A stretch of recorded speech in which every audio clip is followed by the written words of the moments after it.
10, AA has no opinion on outside issues, hence the AA name ought never be drawn into public controversy. 11, our public relation policy is based on attraction rather than promotion. We need always maintain personal anonymity at the level of press, radio, and films. 12, anonymity is the spiritual foundation of all our traditions, ever reminding us to place principles before personalities. Thank you.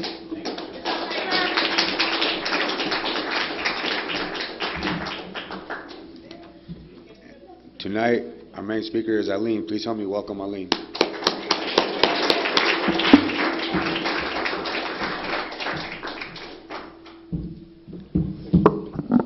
Hello. My name's Eileen. I'm an alcoholic. And as Brian said, I'm a grateful alcoholic, and I love Alcoholics Anonymous. And I'm glad you're all here. I thought we could just start out, first of all, let's take a moment of silence for anyone struggling, suffering inside the room tonight, whether you have a day, a year, or multiples thereof. I would just like to take a moment of silence for anyone suffering at all with anything right now.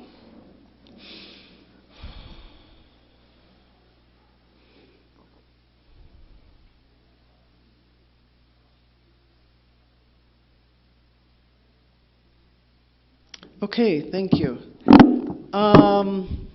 So my sobriety date is February 3rd, 1985. It's probably before a lot of you were born. That's okay. If you don't drink or drug or die, you can, get some time. Sorry. Anyway, so I do the best to not plan when I'm going to speak, and I'll tell you right up front, it's not my favorite thing to do. But you can get me in a meeting and you can't shut me up. But up here, I don't know, not my favorite thing. But I'm here. Kurt asked me. Thank you, Kurt, I think.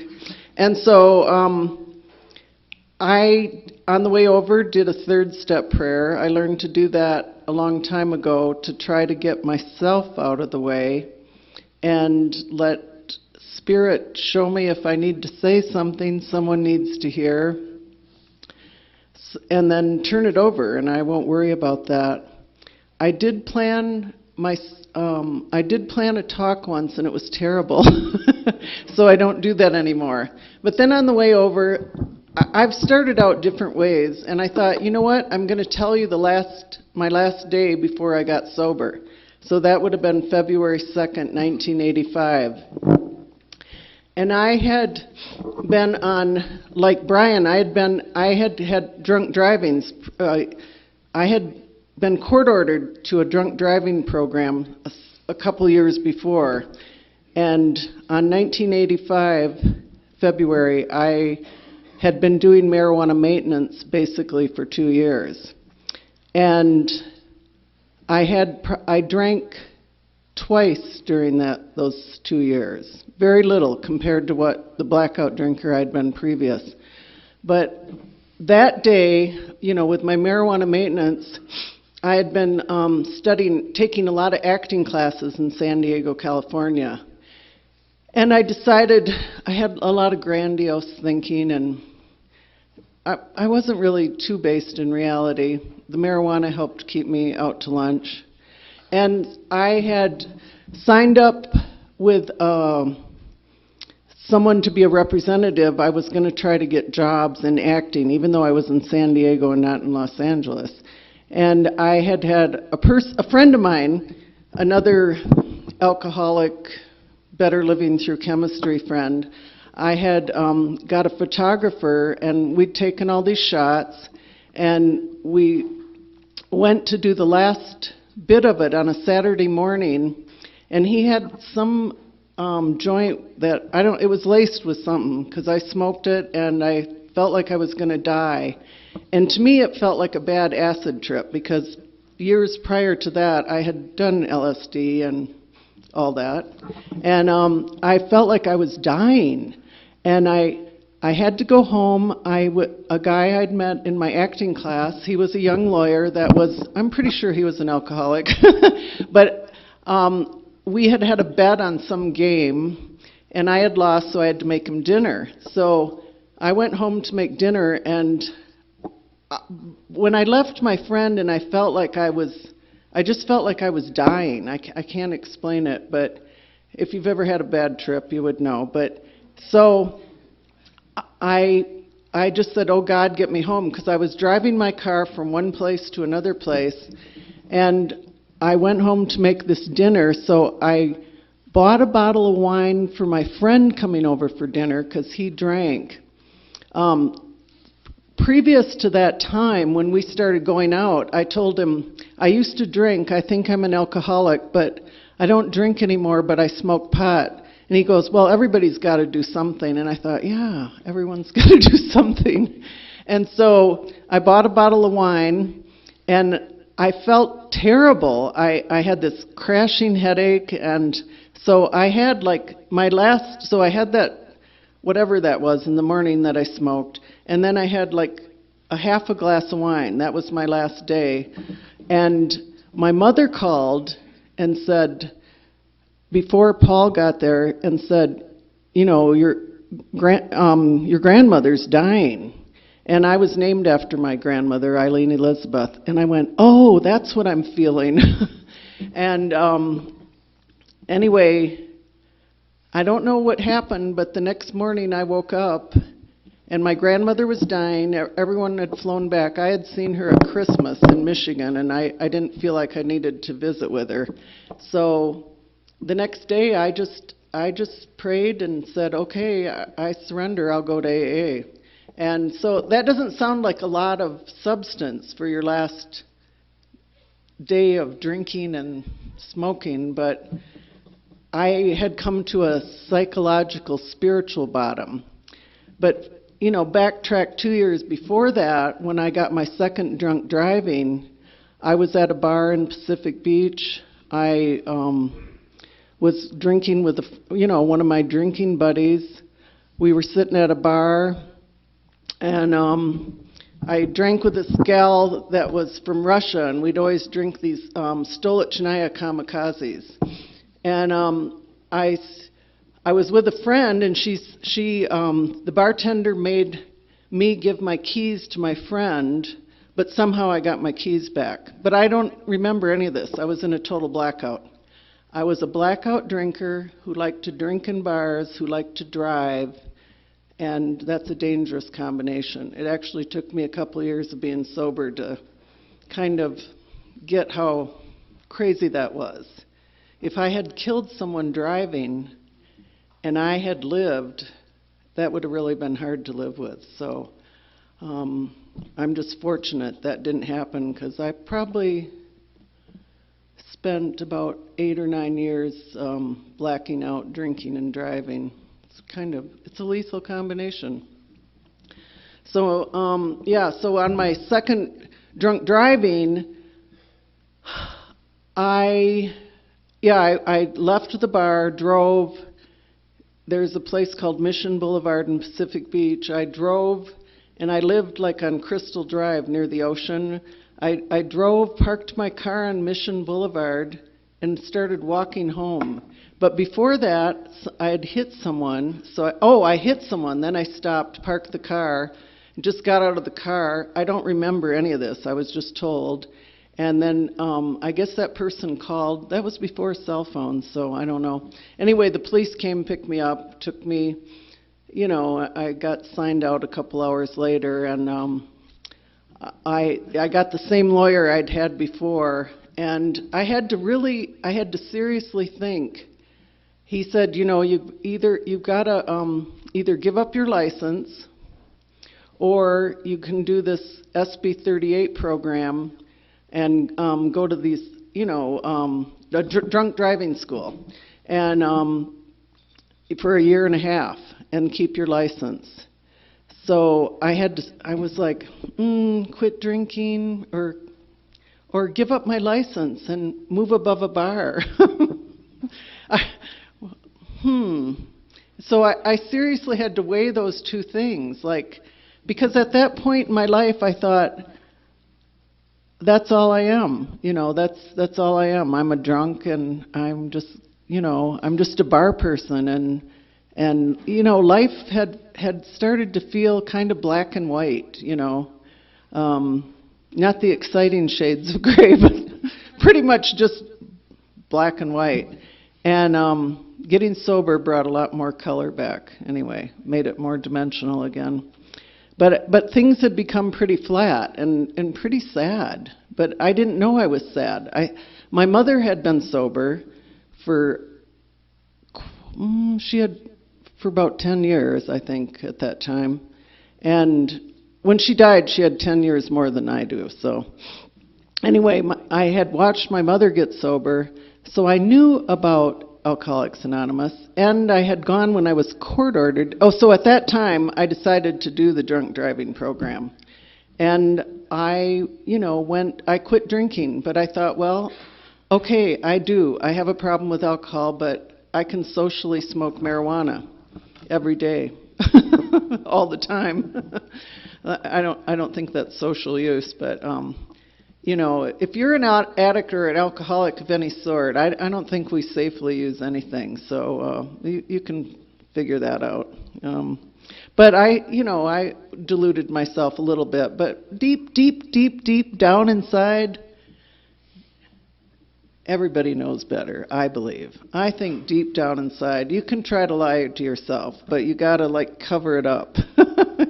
You gotta keep some separation between that truth that's deep down inside of you.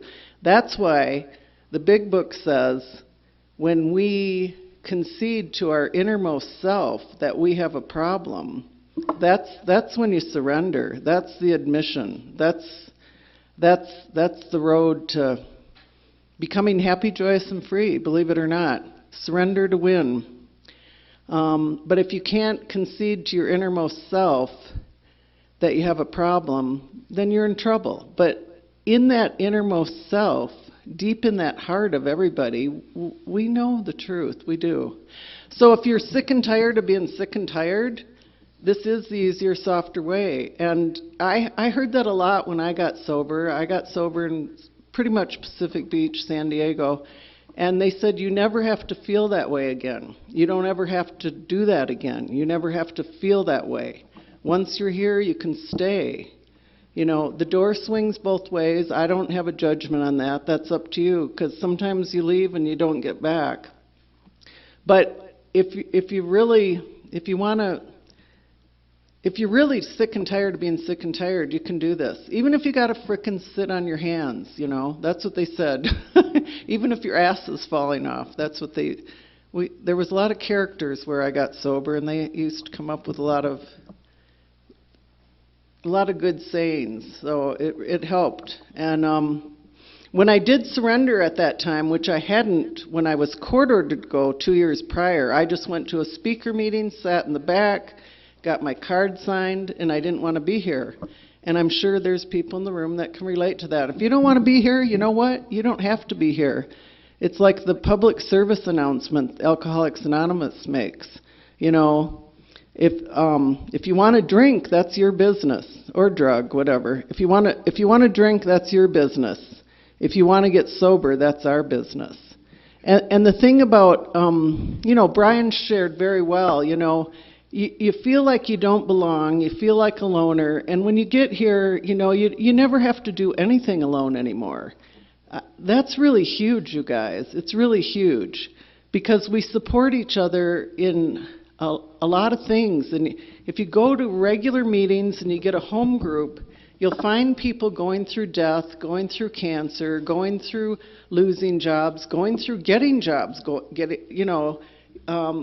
going through things getting really good. But life happens, so it's a roller coaster at any level. But I'm just really grateful that I get to do it consciously. When I used to drink, I'd have friends the next day, they'd go, "Wow, you were so funny last night." And I'd go, "Huh," and I wouldn't ask them because I didn't remember. And then one time I thought, what a ripoff. I had fun, but I don't remember it. I think that's a ripoff. So, now I get to feel what I'm feeling, and I think that's a gift. But it took me a while to really get there. So, I remember this lady at the Alano Club in Pacific Beach. She was, this older woman, probably like my age, but I was 34 years younger then. So she goes, first you have problems. And then after you're sober a while, you call them situations.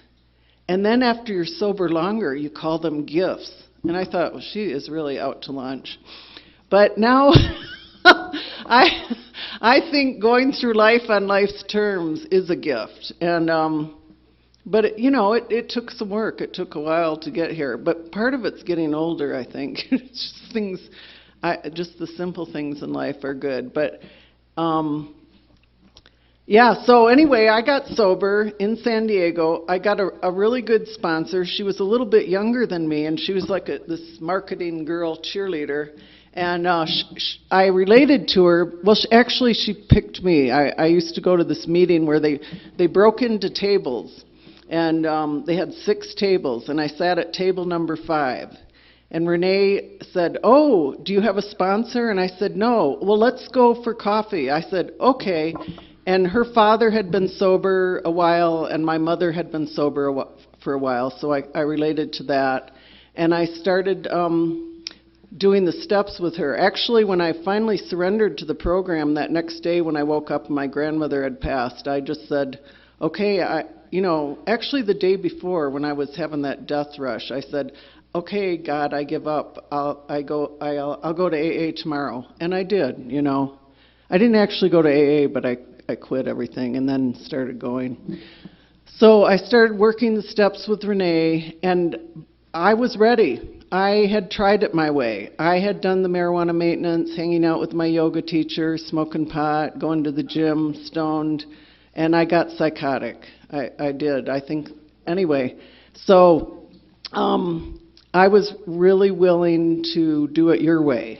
I have a friend here in Prescott that says getting sober for me was being willing to do it somebody else's way, and I can totally relate to that, because my way didn't work.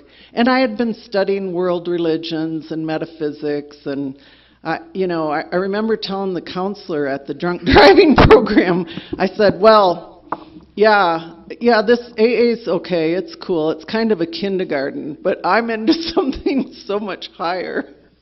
I was really kind of full of baloney.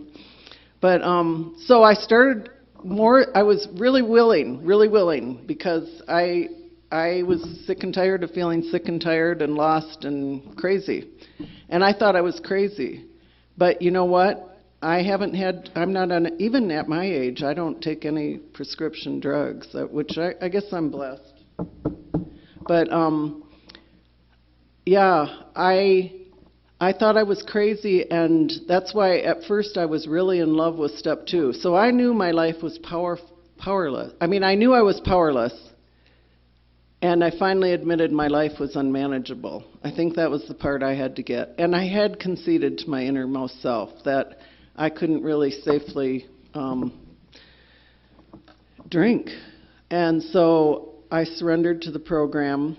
And then step 2 came to believe a power greater than ourselves could restore us to sanity. The minute I surrendered and started going to meetings and got a sponsor quickly and met a bunch of people, my age that, we were hanging out and doing stuff. I went to meetings all the time, because that kept me grounded. They had treatment, not as much, but I just went to meetings all the time. So I didn't do the treatment thing, which that's great. They had a little bit of it. It was starting to come in. I just went to meetings all the time. It was a lot cheaper. But anyway, I just couldn't believe it. I think in San Diego we used to get these gold flat, like a rectangle with a little, and they always had keyholes in them. And it said San Diego AA, and on the back was the Serenity Prayer. And that was my 90-day token. And that was like my favorite thing. I don't even know what happened to it, but I had it for years and years, because I just couldn't believe I had not drank or took drugs for 90 days. It was kind of unbelievable to me. So, so I continued to do the steps with my sponsor. And I remember I'd been raised Catholic, but I'd kind of quit going when I was in 7th grade. I didn't believe some things I heard. It didn't make sense to me. Plus my parents, I had alcoholic parents too. They weren't really going to church. We were kind of, myself and my younger brothers were kind of going from the long hand of my grandmother. But so 7th grade, I was like, I can't buy some of this stuff. So I kind of dropped that. And then I later just started searching different religions, different spiritual philosophies. And so when it came to doing my 3rd step, well, this is funny. Before I got sober, in Pacific Beach on this Cass Street, there's the Alano Club, and a few doors down is the Catholic Church.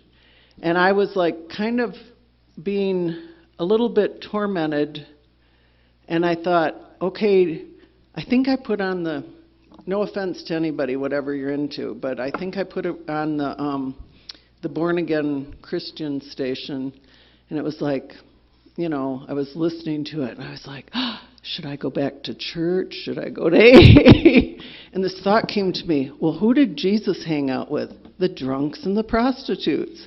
Okay, I'm going to AA. So, and if, AA works, religion didn't really work for me. So, and since that time, my opinion of a higher power is constantly evolving. So my sponsor said, well, where do you want to do your 3rd step? Well, I had been raised Catholic, so I said, well, let's go to the church, and I thought we could go inside the church, but it wasn't open, so we actually kneeled on the steps. And I guess, I don't know, that was just what I did. And that was okay. And later I would do things in nature. So, but I came to believe that a power greater than myself could restore me to sanity, because I certainly hadn't been able to do it. And then when I did my 4th step and told her all the deepest, darkest secrets I'd never shared with anyone, just the things that you wake up, you don't know if your car's still there, you feel horrified, you don't share it with anybody, all the stuff you do, the places you end up, you just don't want to tell people, or I didn't want to. And so I couldn't believe it. She was kind of bored with it, but I laid out everything, and it was no big deal. And so that was my 5th step, and went home and did the 6th and 7th. And that really, I started really becoming grounded in this program, and then continued on with the 8th and 9th, and et cetera, et cetera. And the steps, for a couple of years, she said, because I thought, I want to study this spiritual philosophy thing, and my sponsor said, I think you need to put that stuff down for a couple of years. So I did for 3 years. All I did was AA, and got into service. I went into girls' rehab for the juvenile delinquent girls, took meetings in there, got involved in, that was hospitals and institutes, started going to adult children of alcoholics also, started doing Codependence Anonymous. I did a lot of things. And then at 3 years, things were pretty good. I met a whole crew of people. I still know a lot of them, and I still go visit them in San Diego. We've known each other a long time. We had a lot of fun. But then at 3 years, I just felt, because I had never taken care of myself. When I was in 7th grade, my mother, a named alcoholic, had gotten thrown out of the house by my dad, and I was the oldest. I had 4 younger brothers, so I got to cook and clean and take care of all the, live with these 5 guys for about 10 years. And, so I never had the urge to have children and get married because kind of shot that for me. And that's okay. I mean, everything's good, you guys, But anyway, so where was I going? So, yeah. So my dad and my brothers, my mother. I forgot where I was. Okay, so, oh well, lost a thought. Okay, so, yeah, being sober, hanging out with people, friends that I still have. Well, it's amazing. Because my identity, I like how Brian talked about that. My identity was kind of a caretaker young, and then later when I escaped from there, I made that an excuse to drink in the bars, like, I'd been through so much, so I just want to have fun. And I thought I was having so much fun, but it really hadn't been fun for a while. So in sobriety, at 3 years, that's where I was, okay. So at 3 years sobriety, I kind of felt lost, like, okay, I'm sober, but what's going on? Where am I going? I'd gotten just like, I think I'd ended up getting some waitress jobs, and I had gone to 1 year of college after high school, but I ended up wanting to hitchhike cross country. So I just didn't know what I was doing, and I had no identity either. And I think a lot of us can relate to that.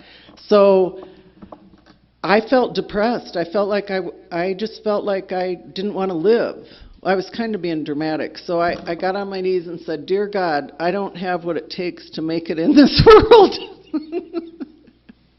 At 3 years of sobriety. So the next day I was guided to get a therapist. And I got a really, really excellent therapist. And she really helped me a lot. And so I organized myself a little bit and went back to college, got my bachelor's degree, decided to study television and film, went to Cal State Long Beach. I still had these, I'd done the acting thing before. I had these, whatever. I got an internship on a show in Los Angeles, and then I started this thing. My sponsor said, "Don't study that for a while," and I started this study, a spiritual study, and it talked a lot about ego. So I'm like on this set in Hollywood on an internship and on the Sony lot, and I go, "There's a lot of ego here." Well, there's a lot of ego everywhere, but I ended up not doing much with that. And then I thought I was going to write screenplays, but then I missed San Diego, and I ended up moving back to San Diego. But I don't regret. I loved being in school.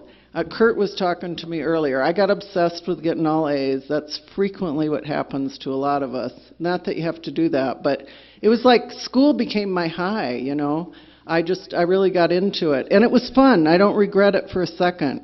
But I got back to San Diego, and I ended up getting some multimedia training and learning a lot of different software, animated software, websites, stuff. I started doing websites in 1997. And, so you can do almost anything you want. You probably can't become president, but I wish you would. But you can probably do almost anything you want if you're willing to, do the work. And, when I was drinking and using, there was this bar in Pacific Beach called World Famous. It's changed names. I think it's called the Green Flash now. But I used to, nurse a hangover with Bloody Marys, like on a Sunday morning, and be inside the bar at 11 o'clock and watch everyone out there, like, skateboarding and surfing and just, I was in this hangover dark cloud, and it was like I wasn't doing anything, and then I'd sit on a bar and say, "Oh, I could do that, but I don't feel like it. Oh, I could do that." I would talk about everything like I could do anything, but I didn't do anything. I didn't do anything. I ended up getting sober with some people. That's why I started going to Adult Children of Alcoholics. I got sober with, like, this gal Karen. She's a judge now, she's retired now. But she was like, "Oh, I graduated from law school in the height of my alcoholism. I'm like, how does that happen? Because when I started drinking, I couldn't do anything. All my ambition went out the door. So, yeah, that's when I realized I had some other issues. In fact, my mother told my sponsor, I mean, at the time people said, oh, don't do that. But my mother told my sponsor that I should go to adult children because they both picked up that I had a lot of resentment towards her. So I don't know where I'm going here. What time do we have? Oh, good. We're getting close. That's good. So this program is great, and I just highly recommend it. You know, if there's probably not one exact. Well, it is good to get a sponsor, and it is good to do the steps. But if there's like 100 people in this room, then there's 100 different programs. I have certainly not done this program perfectly, but I haven't picked up for 34 years, and I haven't really wanted to. I know that there's a few times I've had pain in my life, for heaven's sakes, but I haven't really wanted to. I've wanted to not feel a few times, but then I found Netflix, and I can just I can escape. or escape. Well, I studied film too, so you can escape in the movies too. But that's kind of a legal escape.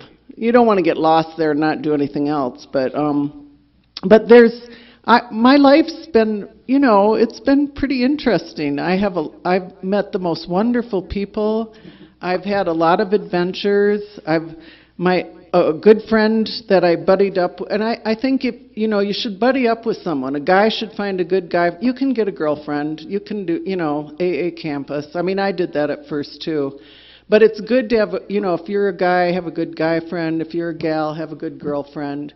Because I think we can call each other on our bullshit easier in the same sex. You know what I mean.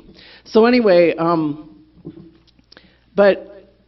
So a good friend of mine, she ended up moving to Australia, and I was going to Cal State Long Beach, and I had a month off, and she was actually being very successful doing what she did over there. And she goes, I'm missing my California AA girlfriends. I'm going to pay for you to come over here. So I got to go to Australia for a month and hang out with a good AA friend, and I went several years later and paid my own way. But I've had a lot of adventures, and I moved to Prescott about 13 years ago, not for treatment. I didn't even know there was so much treatment here.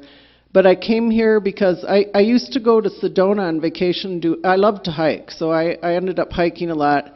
When I got sober, I used to hang out with the young people's meeting a little bit, because I was a lot younger. And I went when I was still smoking cigarettes, and we went out to Julian area to hike, and I got so out of breath. And we were camping, and I thought, oh, I love this, being outside in nature, hiking. And it was hard to hike up the mountain, so I ended up quitting smoking fairly soon. And good night, girls. Good night. Yeah, thank you. And so I quit smoking because I wanted to hike and have fun. So that was part of the draw of moving. I spent all those years at the beach. I thought I need a new experience. So I moved to Prescott because this is hiker's paradise, by the way. I used to go over to Sedona, and I thought I wanted to move there. And then I was there one year, and I thought, I think there's a lot of things that would drive me crazy about living here. So, yeah, I moved to Prescott 13 years ago, and have a whole new set of friends, and life is pretty good. I just highly recommend the program. Give it a try. That's another thing they used to say. Don't leave before the miracle. But you got to want it too. You got to want it. But if you want it, you can have it. It goes like this.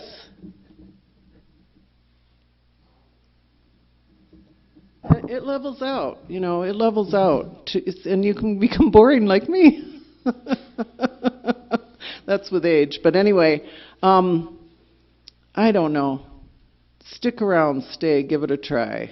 Well, that's all I got. Thanks for listening.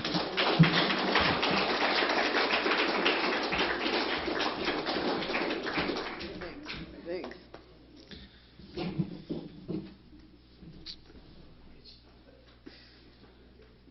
Let's give a round of applause to Brian and Eileen.